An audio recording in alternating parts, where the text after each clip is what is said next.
Welcome to another session of Endless Legend, where I'm playing the Morgawr, the dedicated aquatic or sea faction in the game. I should say naval faction, but not sure how you classify Leviathan. Now, the big weakness of the Morgawr is that early in the game, you don't have access really to ground units or land units that aren't terrible. Like the mastermind has some things going for it, but it does actually make your armies a lot weaker. Okay, we lost the sea region, understandably. We can't defend that. But I don't think they can invade the sea region without declaring war on us. So it is crucial to pick up all fortresses in the region. That's the way to defend. It's a way of defending them diplomatically. You can't really defend them with fleets because we have at this stage of the game at least, because we'd have to produce a lot of naval units. Now it is important that we watch out on the borders, that no army can cross into our land territory, because currently we don't have any land defenses. So that could be devastating. Whereas we stand a much better chance of beating them on the sea. Speaking of devastation, I hope our hero is well suited to defeat these units. And in any case, getting some extra experience on our governor is never bad. Like I was saying, the Morgawr unit, the buff given by the Morgawr caster unit, this mastermind, is pretty decent. Although the downside is that the buff requires... Okay, firstly, this has bad initiative, so the buff will only apply next turn. The downside is this bloodlust buff reduces the unit's life pretty substantially. So if we're using that on our armies, we're going to have to deal with the fact that our armies are going to be quite fragile or die very easily. Which is not really what you want in Endless Difficulty. In Endless Difficulty, you want to trade very effectively so that you save industry on building extra forces. You don't have as much resources as the enemy, so you're much less likely to be able to produce forces than your opponents. And this means that if you're sacrificing units, you're going to put yourself behind in Endless Difficulty. Another reason the Morgawr are just unimpressive on land combat, at least at the start of the game. Although our hero was pretty impressive in that fight. Mostly because we picked up the staff, Wolfbane the Shepherd. Quite nice. And we completed the quest using that. And also cleared up this region, so that's good. Now, I want to get these alloys quickly. I'm going to need all 4 of these upgrades, I think. I also want this Leviathan unit eventually. It's pretty cool. And I also want this native district so I can get a more balanced ground army. Now, the reason I really want a ground army... Let me pick this up so I get more food on my settlements. The reason I really want a ground army is that our main faction quest requires us to have a ground army to defeat a powerful army that is spawned. And like the first time I played this, that's why I'm doing a retake, I was just completely caught by surprise by how strong that army was. Just get burned there. On fire. So I was just destroying a minor faction army I can't spawn there. I mean, there is a cost to picking up too many low tier technologies. It sets you back on higher tier technologies, but at the same time, I really do want all of these. I do need another minor faction army to... Because Jotas are ranged units, okay, that's fine, but their range isn't that long that we can expect to just crush every force before it reaches us, so I'd also like to supplement them with Silix to have a powerful infantry corps. But obviously, you know, there are upsides and downsides to that. The downside specifically being... Oh, firstly, winter is coming, so that's great. Alright, hopefully the Kapaku don't declare war on us, because we can't beat their naval forces at the moment. That's another reason we should get chemical alloys in our chemical armor. Because it will let us build naval units that are completely, well, uncompletely terrible. We do want to pick up a lot of... we have a good time picking up a lot of these pearls because we control ocean regions. And the nice thing about pearls is that we can leverage them to make a powerful stockpile economy later in the game. We can pick up unskilled labor in combination with organized labor. This is a trick or a technique I've learned recently, just by playing the game. I've figured it out, well, I don't know if figured it out. I'm sure somebody else has done this before, but I learned about it in one of my previous Let's Plays. Especially playing as the cultists, it really helped carry me through that faction. Cultists are unintuitive. They seem quite bad. Dust Dredger would be so great in this area, but it's not summer, so I'm not going to get it. We can get Alchemical Workshop and then just Burrow Streets. And I want a Burrow Street here so I can pick up a cargo dock. Cargo docks are really important for our economy in the long run. Because A, they give us new trade routes, but also they're just solid city tiles, as you can see. Bonus happiness, like, is pretty impressive for any random city tile, to be honest. I'm just arranging workers so I don't lose too much dust.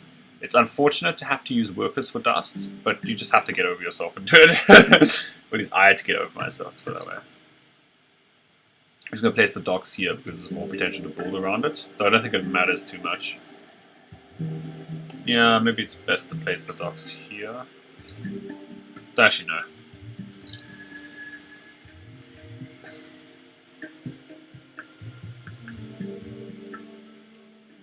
We just need to maintain control of this sea region underground for a couple of turns. I don't think the Kapaku would clear a wall on us that quickly. I don't think they're that warlike, or at least I hope they won't. Because we're not really in a position to crush their fire ships. Here's there are the pearls. I'm just going to maneuver over there. I can always snap my hero back to this army if I feel like I need the Admiral as an extra unit. Again, this Ancient Marino perk is amazing for Embarked Hero. It really makes the hero ship, which is normally not a good unit, into a very powerful force. I'm just going to get normal stuff here, like Public Library. Empiremen probably you should get first. Public Library is not a huge priority. I think Public Granary is more important. I also think about getting the cargo docks eventually, although it takes a while to build that. The nice thing about Public Granary is that it helps us. We don't need sewer system. It really helps us improve our food production, which is very important. Food is secretly one of the most powerful resources, or not so secretly, I don't know. That's another thing I figured out while playing this game. I found that I valued food too little, because in Endless Space 2, food is not that good. Or the food upgrades are not that good, I suppose. Whoa!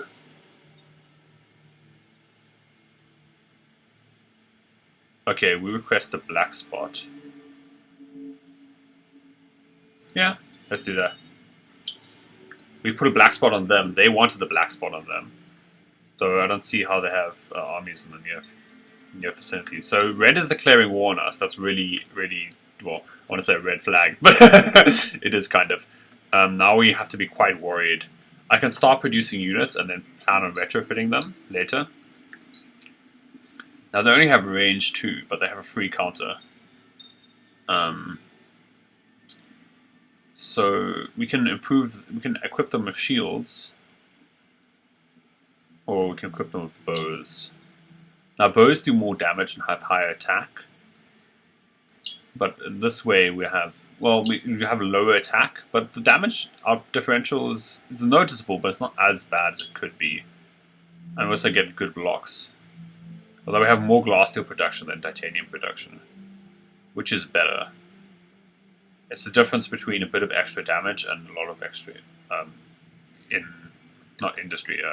a lot of extra initiative. I'm gonna split it like this, because the shield is actually better on glass steel, but the bow is better. Wait. Let's make new names for new units assigned, so I remember what they do. So this is gonna be the more close range option. Or the one we want to absorb hits, if anything absorbs hits. And we can upgrade this later to have better armors, and extra movement speed is always valuable, I think. And since this is the closest city, we're going to have to produce some units here. And we're going to produce units here eventually, but we want to start producing units at the city that's most likely to be attacked, if any city is attacked. Now, I want to scout in this direction and pick up these pearls with this mastermind. But I kind of also want to unassign my hero and reassign my hero on this fleet. I want to be super sure we can patrol this region, make sure there are no red forces. I'm most worried about armies coming here. If they capture my fortresses, that's probably not going to be within 2 turns, so it's probably going to be fine if that happens. I mean, comparatively fine. We just need to make sure we're not captured. Our ground territory isn't captured during this vulnerable phase. Also, declaring the black spot on red is helpful because then that means other. Oh no, the armies are already there. Oh, that's terrible. I'm being completely ambushed. And yeah, let's see if we can defend. Actually, this is a good choke point for us. But they have. Well, this is kind of what I was talking about with the Morgawr. Very difficult to defend yourself on land.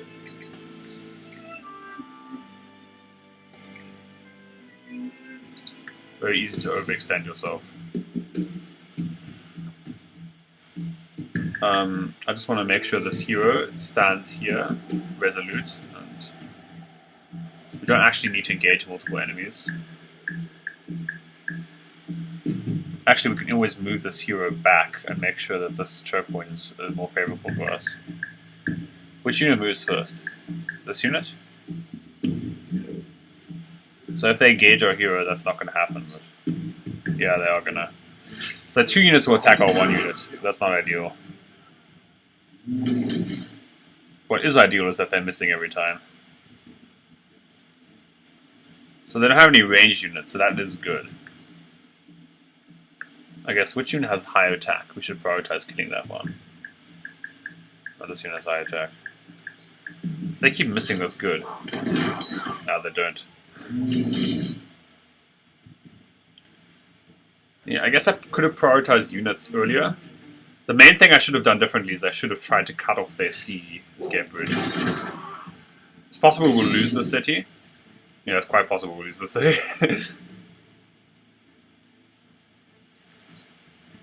We should maybe buy mercenaries. Although, defeating a 6-stack army is not easy.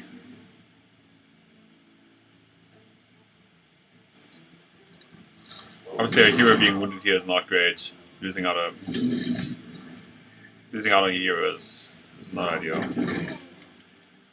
Yeah, this is just kind of the challenge when playing as Morgawr. I could have prevented this, but I think it's hard to predict which faction is going to attack you and why. Maybe we can just try and sue for a peace and... Okay, so we can hold the city for at least a couple of turns.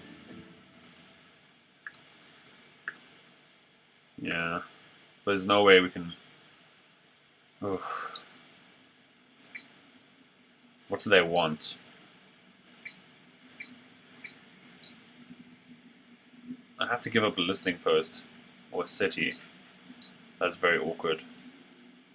See if I can't give them something meaningless that they'll accept. Grass leaf. Blood crystals. No. They will accept Palladian. Which one are we producing? We're producing this from fortresses. So we can make an offer. It's going to cost us a lot. Oh, no, the sciences don't actually cost us, I should say. But, no, it's really the Palladian that's doing a lot of work here. But we have production of it, so it's not the end of the world. It's going to cost us a lot of influence, but at the same time we can't beat them in the war at the moment. Alright. Cool. Oof. That was a really scary timing. If I could go... Well, if I was playing as on my own, I'd probably reload save. Though that's bad practice. And try and, like, capture or engage their forces before they reached us. Oof, I did not expect that timing. And it did cost us, but it didn't cost us as much maybe as it could have. So I had to sort of sacrifice a lot there to maintain the peace, but I did maintain the peace. So. Poof. The main thing that we lost a bunch of resources we don't yet need, so that's not the end of the world, and which we can very easily recuperate because we got them from fortresses, and we gave them a few sciences, which is not great, but you know we have to live with that. Yeah, so you have to sort of grovel a bit sometimes in this faction. Yeah, that should. All right, so. I was worried about the reload save, or like the fact that I lost footage, because I'm like, it might distort how this faction plays out. You might not understand how dangerous it is for you as the player. But I guess now you get the idea. Like, you can very easily be caught on you can very easily be beaten with these 6-stack armies, which the AI can muster very quickly. Which it would be a huge sacrifice for a human player to go for these armies this early in the game, but not for the AI, because the AI cheats. Again, Moonleaf, nice. So we have to search Andura and Yerunda, whatever. Where is Yerunda? Okay, here. I have to search all ruins of that area. If we're going to do that, we might as well find a mastermind to do that for us. We could send our hero. Although our hero has to be... yeah. We're truce with them, so we can just parade, or we can just run around their territory. It's kind of funny. No, we do want to build these army units at some point. To do that, let me just edit this brawler design. We need to make sure they have enough health and defense. Now, glass steel is something we have way more of, so it'll be easier to outfit them with glass steel, unless we feel like the other option has so much more benefit. But bonus health and bonus defense, two points of defense is not very good, so a little bit of extra health is probably better at this point. Now, bonus initiative, these are very close. We're just going to go for the glass steel option. And bonus attack is nice. That's fairly substantial, actually. It's the double doggers. Very funny. The bonus initiative is also not the end of the world. I guess I'm going for this one. The other version we can invest less in armor. Try and deal a bit more damage.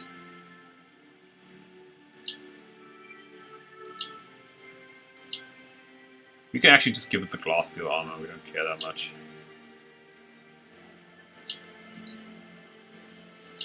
Making sure we have enough movement points.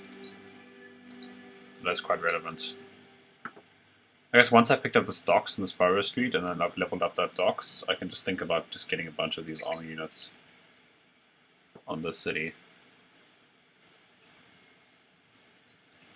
Yeah, it was a good idea to invest in the production, or the dust production, I think. Not sure if it was a good idea to invest in the thing. Well, with my influence at least. There's this other thing I could have gotten, which might not have been that clever, but whatever. Getting another Borough Street. I just want to triangulate the city. Yeah, so as you can see, really grounded. It will take us a lot longer to build up a good ground army with the Morgawr. That really does mean we have to grovel a bit, potentially. Just, yeah. And that timing attack, there's no way we're going to survive that conventionally. Fortunately, we're able to defend because of this nice choke point. This region is good because we have this choke point to defend ourselves very easily. It's very hard for them to capture us in one turn, and we were able to negotiate a truce. Of course, a human player would never accept that truce. Okay, so here's this quest it's talking about. We need to make more Morgawr, basically, by mind-controlling minor factions. And because the Morgawr are paranoid and really worried about being imprisoned again and hunted by their creators, presumably the Endless. So we have to. The only way you can security is making sure Urga is of one mind, which means everything has to be assimilated into the Morgawr's mind. Yeah. So we need to control minor factions, or we must dissent, aka unpacify villagers. Which is a costly action, but it's not. It's costly in terms of influence production. Makes me want to pick up extra influence upgrades. I want so many things for this. I want native district, but I also want this breaching wave. I guess I should get Breaching Wave, or Influence Production is not that high. This is a pretty good upgrade. For free, basically, industry-wise, it gives you a ton of influence production. It's even like comparable with this, actually. Although, maybe I can delay Native District a bit. Yeah, we don't need Diplomat's Manse. Peace Treaty is less good in this game because other empires will never respect you, basically. And they'll not be interested in peace. When you really want something like this, you want to go for the... I think we should probably go for the Hospitality Den, because alliances are actually strategically valuable. We can declare the black spot on someone. No. Can't declare the black spot because of truce. We can declare the black spot here. Okay, they think they're... Yeah. Can declare the black spot on them, but that seems like a frivolous waste of our influence.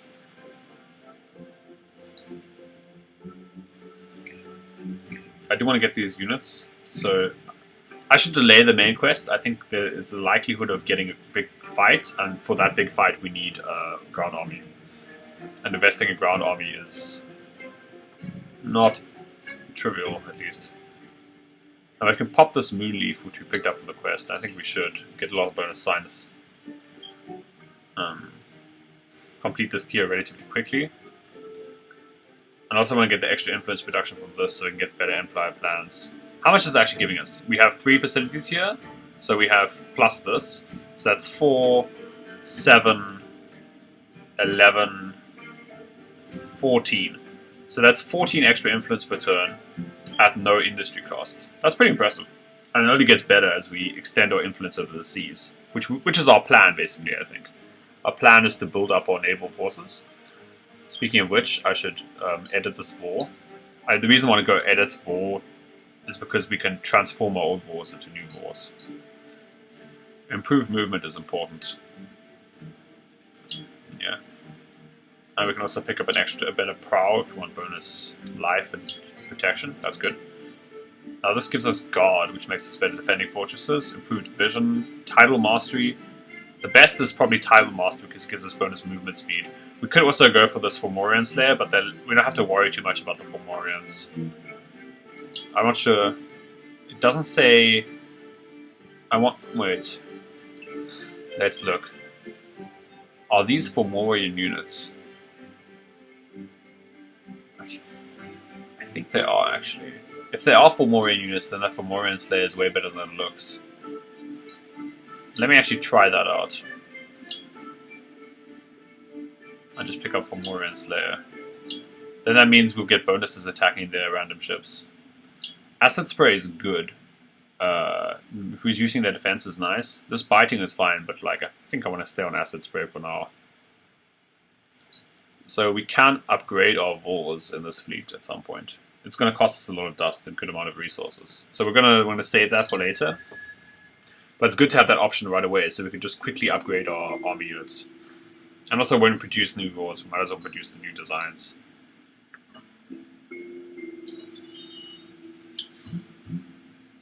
Okay, we can bonus dust because the facilities reveal dust, water, red sand, Hyperium, and Hydromill.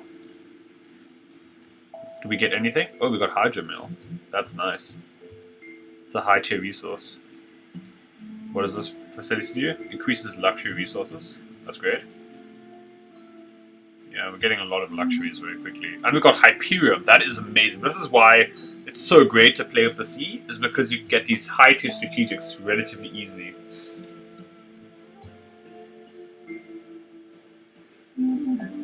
Alright. So like I was saying, bonus Hyperium, excellent. That means we can even just skip to this weapons tier eventually, as long as we can get this tier of technologies relatively quickly. So I'm really happy to have that Hyperium facility. It looks like these facilities are not that impressive. We don't have to worry about picking them up sooner rather than later. Now this Brawler is fine, but I guess we want to make more archers. They're going to be... We want the Brawler units to tank a bit for us. This is a bit suboptimal. I do want to get this native district, but at the same time I want to get extra influence first. And these upgrades are more of a priority. unless we feel like we're going to get ground invaded again. As you can see, you take even maybe I should have prioritized military armies more. I could do that in the future, but it does take us a while to set up any sort of ground defenses, which I think is almost maybe a design flaw in this faction. It just feels a bit too difficult to get a good ground army, and it's a little bit unfair, especially on endless difficulty where. Okay, in a couple of turns, and then next turn there's going to be a what the hell is it called? A dust eclipse. What the hell is it called? TM. And then we have to check that we end up on temple ruins, and there are some temple ruins, so that's nice. Let's just make sure our hero can get to them in our nice buddy's territory. Hi there, friend. Definitely went enemies a few turns ago. Yeah. It's important not to be too proud. I'm not above groveling for my life. And if that saves our life, then yeah. So this fish farm is pretty strong, actually. It's going to give us, on this, it's going to give us 9 bonus food, which is not, reasonably substantial. Let's go for sewer system first, though. And dust filtration, obviously. So with the Morgawr, we're going to prioritize picking up these upgrades, which help us when we have sea tiles, noticeably more than with other factions. Alright? Like, with other factions, these sea tile upgrades might be like, somewhat mediocre, but we're always settling on the sea, so we definitely want these upgrades. We can even get this irrigation thing, which is probably even better on this city, to be honest. Yeah. I can just delay our main faction quest, and then we can delay how soon we get these archers and brawlers. Yeah, I'm just going to place it here so I can make sure to pick up the temple ruins during the eclipse. During eclipse, we'll be able to reposition these walls very quickly. So dust eclipse is actually quite good for us. Just the ability to reposition your armies is very important, actually, especially since fleets are so slow. Speaking of which, we probably want to produce some wars at least in this area. Oh, I thought there was going to be a dust eclipse. My bad. Okay, they're closing borders. Okay. That's not great. If they plan to declare war on us, we should probably reposition our army close to that side. Yeah, now we really, entering the stage of the game, we have to produce armies of both kinds. I'm going to prioritize getting some wars, or getting a war. There, that was really effective. Fortunately, even with the upgrades, we're a bit titanium starved. I can cut some of those units. Try and get more wars out. I can also make some basic designs. No, I can't actually make basics for the walls, but I can edit this basic design to make sure the unit without upgrades is not absolutely terrible.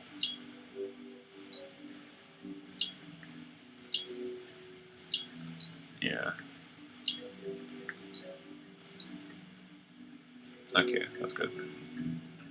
Also want to get some happiness bonuses. Weirdly, we don't have any production of this Quicksilver. I should have popped this earlier, or did I just get it? I can't remember. Either way, I should have probably popped that sooner. We have little production of this, we have some production of this, but these three should help us stay high on happiness. But I think 4 is kind of the limit for us.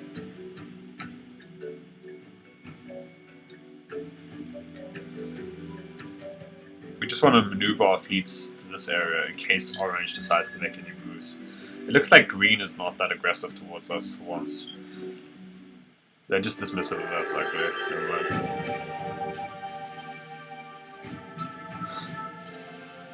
Okay, we got to the Age of Enlightenment. Which is neat. It matters less for us because we are we'd care less about exploitation because we're so good at the sea. As you can see, the influence production just jumped up quite a bit because of this upgrade. Very unassuming, but I really like it. We could even think about picking up smelting stations, etc. Because we have palladium in our empire, which is very important actually. If we have lots of palladium, we can build better armies. And that's kind of what I'm worried about at this moment.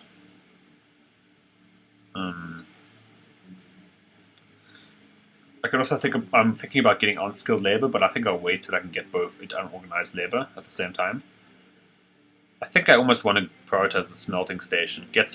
I want to get weapons online so I can build higher tier armies quickly, because I'm more worried about the armies right now than I am about economy. I think our economy is doing fine, but the army might not be doing fine. Or might be doing less than fine. Okay, let's go here. And let's go... We can reassign our hero we can reassign our hero really quickly. We still have that truce going with the red player for 14 turns, so that's 14 turns of them not killing us. Ugh. Kapaku are very happy they've crushed us. Obviously. It's good for you. Good for you. I'm just gonna make some more borders.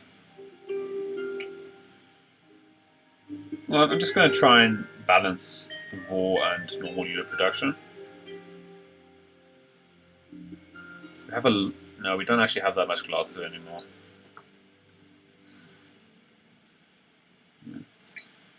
I don't need the fish farm. Well, I do kind of want the fish farm is not that good on this territory. The river, the irrigation system is a lot better. Irrigation really important in this sort of fantasy historic setting, obviously.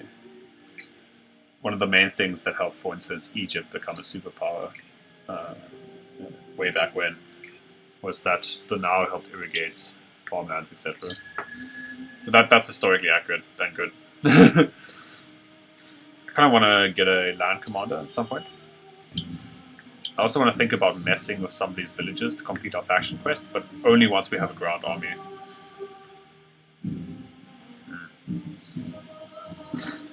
You could mess with Red's villages very easily if we had a scout in here. Although, I guess I could separate my hero off, do that. I just want to make sure I have enough influence for a good empire plan. So in 3 turns, we have an empire plan. We're not going to get that great an empire plan this time. This is, yeah... Unfortunately, we'll probably need a bit more to make that work. Oh, we do have a trade route, that's nice. So we're trading between these cities with our cargo docks. Cargo docks are pretty great. Not only do they improve community happiness, but they give you they give you pretty good bonuses here. And in addition to that, they let you trade. So we're going to get one here as well, so we can continue the trade routes. I do want to, at some point, find another empire where I can just quickly convert their villages for a faction quest. But before we do that, I do want to have a standing army because, like I said, we can easily get attacked after completing that quest. Now, I've... by guile and by force, I don't know, I've managed to negotiate the initial dangers of playing as this faction, which is that you can just get swept off the board. And that is the thing. Okay, you don't want to get rid of the truce. I'm so worried about their armies. I guess I can close borders with them, but then I'd be losing influence again. I can't even warn them because of the cost. Okay, definitely want to make armies now. That means ground armies. And hopefully having ranged units is going to give us a bit of an edge. I can also think about picking up a ranged hero. Or some sort of hero to lead our armies into battle. It's nice to have a melee hero maybe to hold the line if they have lots of melee units and we have lots of ranged units. Although having a ranged hero is also good because ranged heroes get the bonus of... ranged heroes let you basically extend the range of your units if they're high level enough, but that's pretty far in the future. This hero might be a good choice. Infantry heroes will make our units more sturdy, which is one thing we have to worry about with this short-range army. I'm just going to get one. I'm fine getting the extra war here. Might even cheat it. No, it's too much dust. So our cargo docks is level 2, I think. So that's excellent. We're getting a lot from this cargo docks, as you can see. And we can get a level 2 district. Or level 2 Altar of Morgawr. I think we're going to go for the level 2 district. Next. We can cheat that out. I don't know if that's worth. Yeah. I guess at the moment I just want to focus on army units. Wait. Let's go there. Get some more pearls. In the long run, pearls will be very important for the stockpile strategy. And that's what I kind of want to use to try and get ahead. Fortunately, the sea monster is here, so we'll chow some of Green's fleets. That's great. I like it when the sea monster sort of helps you out a bit. Really helps mitigate the weakness of playing on endless difficulty, which is that you don't have stuff and they have stuff. Which is, you know, awkward. Because you're dead. Now Palladian is something we really want. I almost want to buy this out, and I think I will. Well, dust production is magical. Like, look how high it is. It's really great.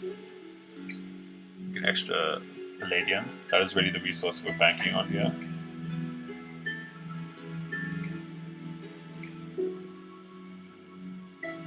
Yeah. Although we have enough production from our fortress as well.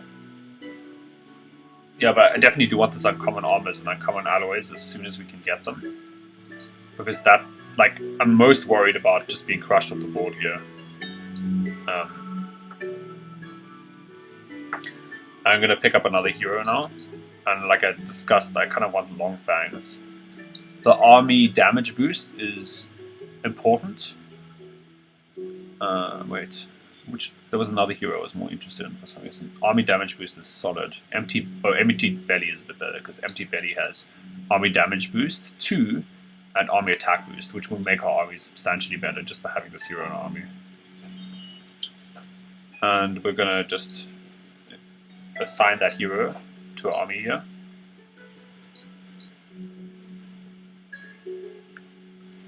And that means we'll have a pretty decent standing army. We'll have to bounce around here, obviously. Well, no, army's not pretty decent. Army's god awful. But like, we need to start building it up from somewhere, obviously. I'm just gonna keep an eye on this fleet here. Let's say then I move out of vision range. Yeah, this is the real downside of playing on endless difficulty. You just have less army units. And it's you're very much in danger for the first at least 70 turns. I accidentally walked this over lightning. Trial by fire here. So this hero is starting to give us bonuses for the actual skills and not just for the base skills. I do want to make sure I scout in this region, and mostly because I can pick up some extra pearls. Now I can get the bonus science. We can keep getting this bonus dust, but I also think I want to get unit production value out of this. And we can also go for this, but I don't think we're going to get that. No, I'm just going to go for these basic tier bonuses. They're not too impressive, but they're doing a decent amount for us here. Especially picking up extra ways to build armies. It's very important for us. I think I just want to cancel those and build some Palladian archers instead. Now here, I can pick up a main maritime academy and produce some Vors, I think. Again, the Vor is something we really want. We need to have a fleet able to counteract Orange at this point in the game. They have fire ships, which are not, you know, they're pretty decent army units. But hopefully something we can defeat. Just gonna move around here. As long as we're ready to move this hero army closer to our other armies. Now this brawler has more movement speed than my hero, so I should equip this hero with that. in general, I should think about upgrading my hero with better equipment the next turn. At the very least, a better weapon. We need Infantry Slayer on this hero because we're going to be facing infantry units from them. Looks like their main armies are Dredge, Drakenling, and these eyeless ones who are terrible, so we don't have to worry about them. Their support units are all terrible, basically. I'm sorry, support units, but it's kind of true. Now for this archer unit, we can get the tier Adamantian. Sorry, not Adamantian. Palladian upgrade. We're pretty solid, actually. As you can see, the difference between different tiers of armors are like armors or weapons are really huge. It's really substantial changes in our army strength based on that. Now I want to make another archer here with the Palladian weapon. And I guess I can just upgrade this hero with... I do kind of want a Palladian sword. Actually, I can just get an Adamantian sword. They're similar enough, but the Adamantian sword is going to give us... it's not going to tax our production that much. Kind of weirdly, you want things on your hero that don't actually impact... Often you want weirdly you want different upgrades in your hero, and upgrades in particular that don't actually require the same resources your main army units require. It's high ground. I have the high ground, and again, army initiative boost is something I'll get. Or as well, that's something I won't do. It might prevent me from getting another army unit. But now the empty belly has a good army. Oh, okay, they're walking over the fire there, so never mind, the army is here, so we should bounce back to this location.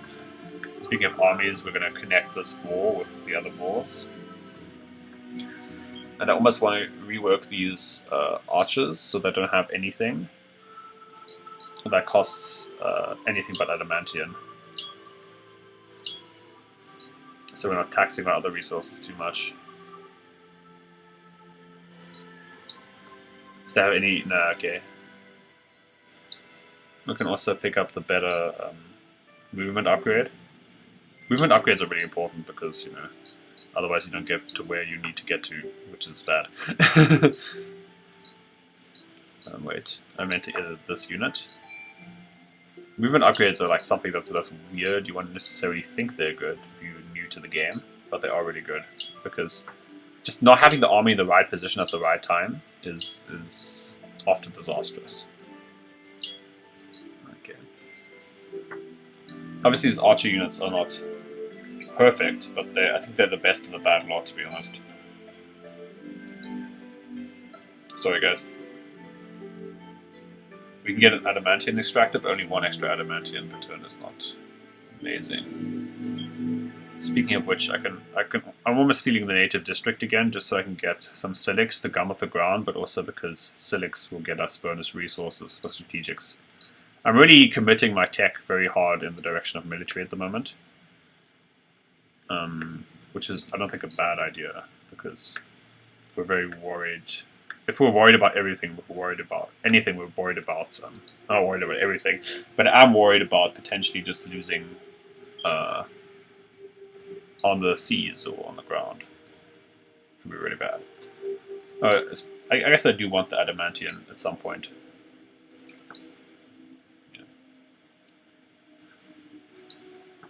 Like, not having an army is a pretty big deal. And once I have a 6 stack of either, I'll be more comfortable going back into production. This is what's really unfair about higher difficulties, is that the endless AI cheats on resources. Oof, cultists are dead. Well, okay, they're not being played by me, so whoop whoop. Whoop whoop, what was I saying? Anyway, they're not being played by me, so it makes sense that the cultists are going to die.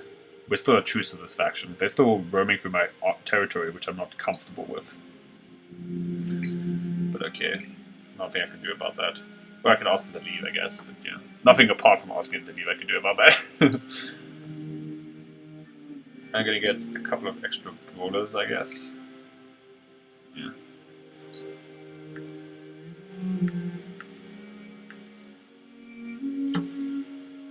Interesting. So this uncommon armor is actually not going to be that important for us because we can't get the resource generation we need. But I'm banking on these civics to improve our strategic resource extractors. Civics are very, very good for that reason. Once we have that, we can go back into more important upgrades, like, science. Or more important economic upgrades, I should say. Not like these upgrades aren't good, it's that they are specifically good for specific things. Okay, we got another wall. We just bounce that over there. It looks like they are leaving, which is good. I'm a really bad host, but I am really worried about armies randomly patrolling my regions. I'm happy they ran out of the fire, to be honest. Oh man, I'm a terrible person. The one downside of playing this faction, we can't get roads, so yeah. And our minor faction units don't actually benefit from the river tiles, so we're going to have to use the sea to maneuver around. Another reason why the sea is just so important with this faction. And speaking of which, I'm just going to upgrade that so I can get that outer area faster. I don't think we need another hero right now, so I can just buy this out if I want. And why not? We're just generating so much dust, we can start buying things out if we want to. Oh, look at this. This travel route is really good. It's going all the way through there, so it's generating a ton of dust. That's awesome. So our starting settlement locations are really paying off for us now. Speaking of which, I want to improve my food production here. I haven't been micromanaging my workers as much as I could have. But once I get the food production, I can get this final burrow, so I can pull up the triangle. In addition to having the naval. I mean, this is not the ideal triangle, but it is a standard triangle. This is more like the ideal. Ideally, this wouldn't be taking up our ruins, and we could just triangle like that. But this is closer to the perfect city. I'm going to get dust dredgers here. I do want these rulers and other archer units, but I don't want them so much that I'm going to jeopardize everything else. Uncommon armors is probably just going to have to get it. Turns out we don't have enough resources to sustain that kind of economy, but okay, doesn't matter.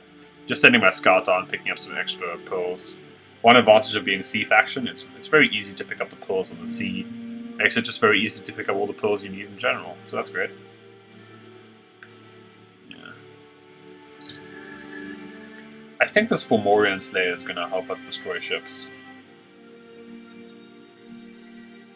And since we're not... The nice thing about having these frigates, we're not Morgwar, we're not Fomorians. Our ships are not Fomorians, let's put it that way. So I think Fomorian Slayers works on every other ship type, except the Morgawr ship type. So we have a huge advantage on the sea, if that's true. Okay, I think we're actually getting... Let's see how many terrains with rivers we have. We have 1, 2, 3, 4 terrains with rivers, potentially 5. And how much extra dust do we have? Right, let me know. 1, 2... All of our terrains have dust, so we're getting... I think we're still getting more from the everything dust. Though we kind of want both on Julian. Oh, Julian. Yeah, and we can even put this guy on our resource capital eventually. That's why it's kind of nice to pick those heroes up. Is that resource upgrade is really substantial. It's very valuable to have. But fortunately, this army is still here. Very terrified now. Especially since the AI likely has powerful armies that we don't have access to. I think in 2 turns we should be able to pick up another archer unit. That's good. Are we exploiting a river? Oh, here's the river. Yeah, we can actually get irrigation and dust dredges. Maybe dust dredge as well, because it's basically free at this point. I want to get this Bow Street at some point there.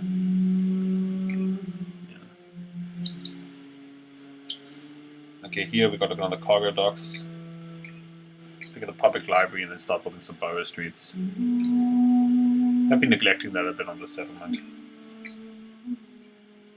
I guess I'm going to go this direction and then triangulate like so, whatever. I can't really triangle this settlement, so it doesn't matter. Just make sure I link up these fleets, since they all, or they should be a lot faster in the near future. Yeah, we're not getting enough resources. We probably want to pick up this Imperial coinage eventually. We do want all of these upgrades, though. There are so many good upgrades in this tier.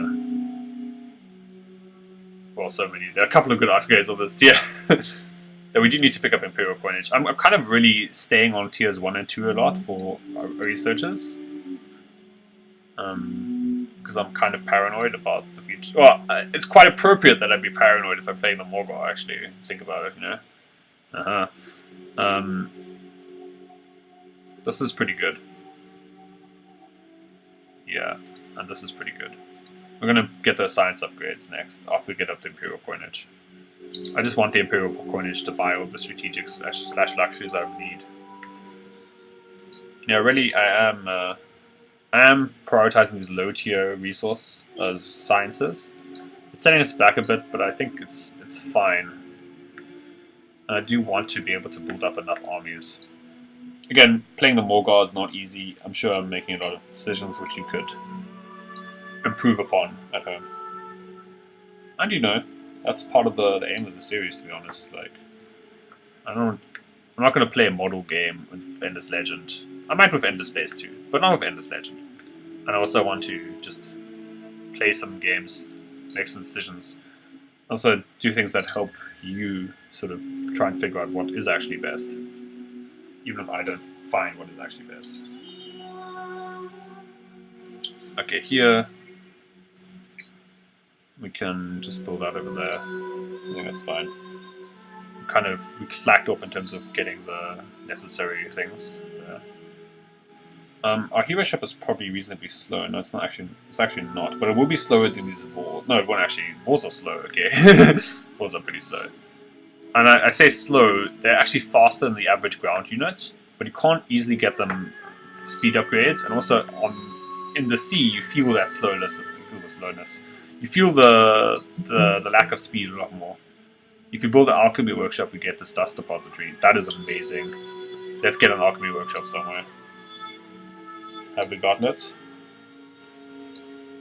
I think we've got an alchemy. Oh, we haven't got an alchemy workshop here. So the dust depository is something I'd want anyways. Just getting bonus dust on our cities. And that's great that we pick it up. I'm gonna get this Imperial coinage later. My paranoia is slightly abated. Now, which of these is actually better?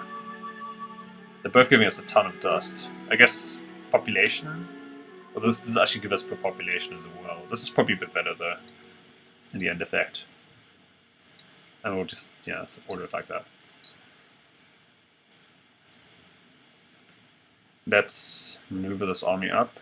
We're still in truce with them, so we don't have to worry about them randomly picking us off. The truce is lasting 5 more turns. Okay, we really have to prioritize picking up army units very quickly. Even archer units, yeah. To be honest, the archer units is probably going to be faster produced here, especially since we can pick up more of the skill. This is very valuable for us, because unit production is something we have to worry about a lot. Yeah. Let's see about strategic... Oh, we can get this. This will improve our dust production even more. That's great. We can just start buying up things left, right, center, actually. Yeah. Can almost just pick up this fish farm now. No, actually I didn't want it. Sorry, fish farm. I love you. Not that much. We can just place this here, I think. Yeah. Try and build a triangle like so. I think the city center never costs you happiness. Yeah. So the city center doesn't actually have to be part of your triangulation. So the basic idea from I picked up from SB's channel, you should definitely check out. Also a very good Endless YouTuber, especially Endless Space 2. I haven't actually seen his Endless Legend. Sorry, especially Endless Legend. I haven't actually seen his Endless Space 2 content that much, but I think his Endless Space 2 is a lot better. Sorry, Endless Legend. Oh, good lord, I can't tell these games apart. Like, so I'm just going to pick up more archers, and I think our armies are getting to the point where we could realistically... Oh, I still have to pick up meritocratic promotion. Okay, at least we're getting the science first. There's so many good upgrades in tier 2 for us, to be honest. And these upgrades are fine, but they feel less crucial somehow. Like getting bonus... Yeah, this is solid for our trade routes. Speaking of which, where is this? Retreat. Again, masterminds are basically scouts. Like, I guess in the end game we can give them good weapons, and then that will let them do more for us, like apply debuffs to enemies. But look, scouts are... I'm sorry, not scouts, but... so we have a 4 stack of units, that's good. We have a decent army composition. As soon as we eventually pick this up, we'll be able to retrofit those armies. I'm kind of going back and forth here, picking up technologies from previous tiers. But those technologies are good, like, so I don't feel that bad about it. I don't want to be shackled to the tier system.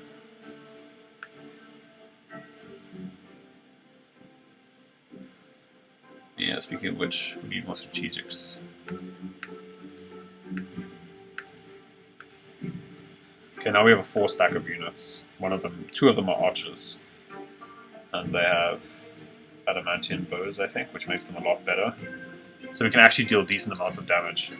So since we have that going for us, I think we want to start thinking about making these pacified villages descent. We can descent this village from here. We can descent... Actually, we want to make sure we bounce this army unit out. And we can make this third village descent. And then we can make sure we can send the scout along here or somewhere. Send the scout down here, pick this up, and then go around and make sure we can make this village descent. And then we'll just make 3 random villages descent. It won't have a big gameplay effect, but it will let us complete the quest, and then we'll get the next quest. And we finally have a standing army at turn 66. So that's really late for endless difficulty. It probably means we're... Look, this is the big challenge of Morgwar. It's the big reason why they're...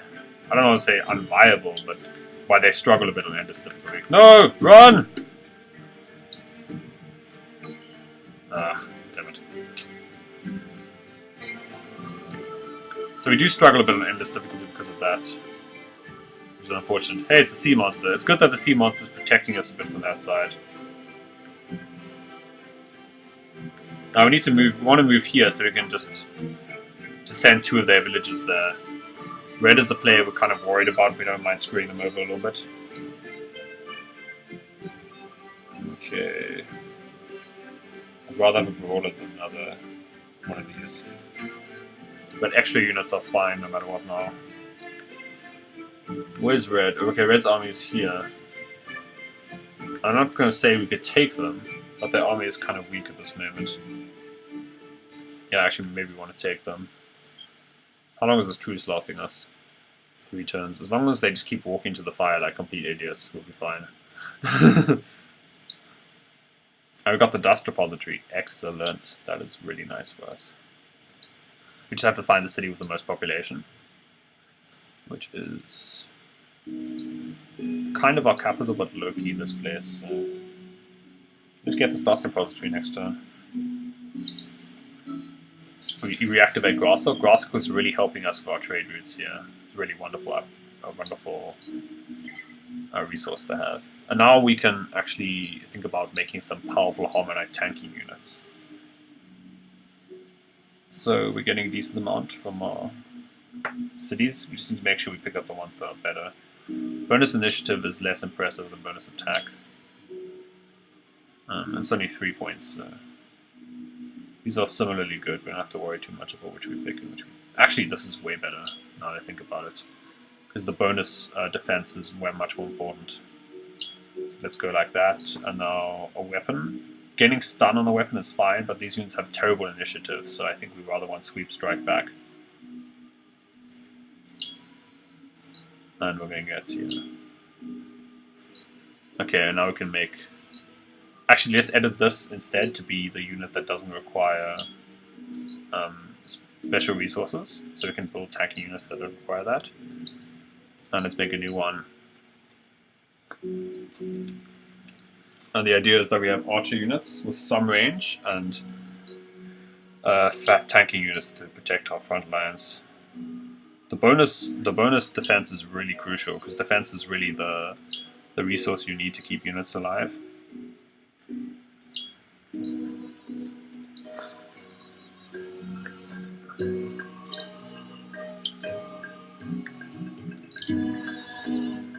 Still sending our fleets there so we can complete our quest at some point. And I'm really happy that this the sea monster is keeping this side a bit clear. Well, I don't want to say it's keeping it clear, but it's protecting us a bit. in a weird way. Oh, here's the Bow Street. Let's pick that up first and then get the dust repository. So much dust we're generating. We can start. We basically have a dust economy, quote unquote, at this point in the game. After we get statistical methods, we'll go back for meritocratic promotion and probably imperial coinage. These are just pretty good technologies. And once we have that, we'll almost have the next tier, at which point we want this unskilled labor and coupled with the organized labor. And I'm going to go for a dust economy, and then I'll go back and pick up whatever else we need from this tier. Though, because we got the dust repository, we don't really need dust refinery. And plow factory is good, but isolation sciences is another way we can improve our food production.